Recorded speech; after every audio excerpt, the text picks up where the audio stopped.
তিনটি স্বপ্ন দেখা বিপদ সংকেত। এই তিনটি স্বপ্ন যদি আপনি দেখেন, বুঝবেন আপনার উপরে বিপদ আসতে যাচ্ছে, আপনি কঠিন বিপদের মুখে পড়তে যাচ্ছেন। সুতরাং আপনি আগে থেকেই সতর্ক হয়ে যাবেন। আল্লাহ পাক রব্বুল আলামিন স্বপ্নের মাধ্যমে অনেক কিছু জানিয়ে দেন। সুতরাং এই স্বপ্ন কিন্তু অনেক সময় সত্য হয়। খারাপ স্বপ্ন দেখলে কখনো আপনি মানুষের কাছে বলতে যাবেন না, কারণ আপনি যখন মানুষের কাছে বলবেন, সে কিন্তু এটা যদি কোনো উল্টাপাল্টা ব্যাখ্যা করে, সাথে সাথে সেটা বাস্তবায়ন হয়ে যাওয়ার সম্ভাবনা আছে। এজন্য খারাপ স্বপ্ন, যেগুলো ভয়ঙ্কর স্বপ্ন, এগুলো কখনো মানুষের কাছে বলবেন না। এই স্বপ্নগুলো যিনি ভালো ব্যাখ্যাকার আছেন এবং স্বপ্ন সম্পর্কে জানেন, তার সামনে করবেন। হযরত ইউসুফ আলাইহিস সালাম স্বপ্নের সবচেয়ে বড় ব্যাখ্যাদাতা ছিলেন। নবী সাল্লাল্লাহু আলাইহি সাল্লামও স্বপ্নের ব্যাখ্যা দিতেন। আবু বকর সিদ্দিক রাদিয়াল্লাহু তাআলা স্বপ্নের ব্যাখ্যা দিতেন, এবং বিখ্যাত তাবেঈ মুহাম্মদ ইবনে সিরিন, তিনি তার যুগের সবচেয়ে বড় স্বপ্নের ব্যাখ্যাদাতা ছিলেন। তিনি জানিয়ে দিয়েছেন কিছু কিছু স্বপ্ন এমন আছে যে স্বপ্নের মাধ্যমে বিপদ সংকেত আসে।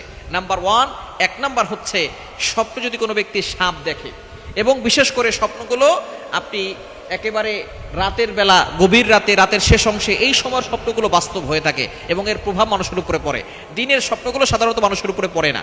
আপনি রাতের বেলা এই স্বপ্নগুলো দেখলে কি করবেন সেটাও বলে দিচ্ছে। এক নাম্বার হচ্ছে, যদি কেউ সাপ স্বপ্ন দেখে যে সাপ তাকে আক্রমণ করতেছে, অথবা বিষাক্ত কোনো প্রাণী, বিষাক্ত কোনো হিংস্র প্রাণী তাকে আক্রমণ করতেছে, অথবা সাপ তাকে আক্রমণ করতেছে, এই স্বপ্ন যদি সে দেখে, তাহলে সম্ভাবনা আছে এই স্বপ্নের অর্থ হচ্ছে কেউ হয়তো তাকে ক্ষতি করতে চাচ্ছে, কেউ হয়তো তাকে আঘাত করতে চাচ্ছে, দুশমনরা তাকে দুশমনি করে ক্ষতি করার চেষ্টা করতেছে। সুতরাং এই স্বপ্ন দেখার সাথে সাথেই আপনি যদি ঘুম ভেঙে যায়, ঘুম ভেঙে যাওয়ার সাথে সাথেই আপনি বাম দিকে 3 বার থুতু নিক্ষেপ করবেন। ফু দিবেন না, 3 বার থুতু নিক্ষেপ করবেন।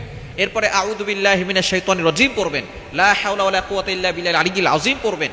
এরপরে আপনি যেদিকে কাত হয়ে স্বপ্ন দেখেছেন তার বিপরীত দিক হয়ে আপনি ঘুমিয়ে যাবেন। যদি ডান দিকে কাত হয়ে স্বপ্ন দেখেন, তাহলে বাম দিকে ঘুমিয়ে যাবেন, আর যদি বাম দিকে কাত হয়ে স্বপ্ন দেখেন, তাহলে আপনি ডান দিকে ফিরে ঘুমাবেন। এই স্বপ্নের কথা কারো কাছে বলবেন না, ইনশাআল্লাহ আল্লাহর কাছে দোয়া করবেন, তাহলে আল্লাহ তাআলা এই স্বপ্নের প্রভাব থেকে আপনাকে হেফাজত করবেন। তাহলে এক নাম্বার বিপদ সংকেতের স্বপ্ন হচ্ছে, যদি আপনি সাপ স্বপ্ন দেখেন, আপনাকে কামড় দিচ্ছে, অথবা আপনাকে ধাওয়া করতেছে, অথবা বিশাল বড় সাপ ভয়ঙ্কর রূপ ধারণ করছে, আপনার দিকে এগিয়ে আসতেছে, এই স্বপ্নগুলোর মানে হচ্ছে কেউ আপনাকে ক্ষতি করতে চাচ্ছে, আপনি আগে থেকে সতর্ক হবেন।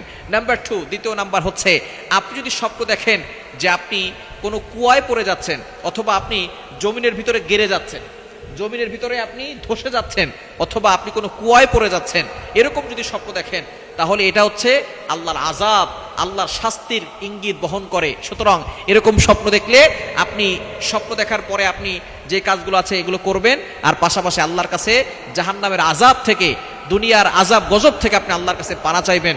2 রাকাত নফল নামাজ পড়ে আল্লাহর কাছে দোয়া করবেন, আল্লাহ পাক রব্বুল আলামিন আপনাকে হেফাজত করবেন।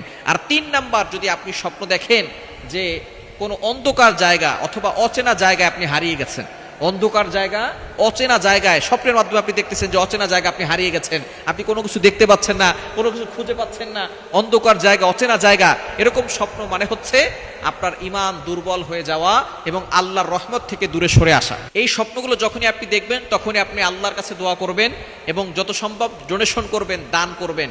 দান করলে আল্লাহ পাক রব্বুল আলামিন বিপদ আপদ থেকে হেফাজত করেন। নবীজি সাল্লাল্লাহু আলাইহি ওয়াসাল্লাম নিজে জানিয়ে দিয়েছেন, আস-সাদাকাতু তাদুরুল বালা, donation protect from all accident. Donation, দান সকল বিপদ আপদ থেকে বান্দাকে হেফাজত করেন। অন্য হাদিসে নবীজি সাল্লাল্লাহু আলাইহি ওয়াসাল্লাম জানিয়ে দিয়েছেন, আস-সাদাকাতু তুতফিউ গাদাবার রব্বি ওয়া তাদফাউ মিতাতাস সু। যদি কোনো ব্যক্তির উপর আল্লাহ তাআলা রাগান্বিত হন, আর সেই ব্যক্তি যদি আল্লাহর জন্য খরচ করে, দান করে, তাহলে আল্লাহ পাক রব্বুল আলামিন তার প্রতি সন্তুষ্ট হয়ে যান। এজন্য দান করবেন, ডোনেশন করবেন।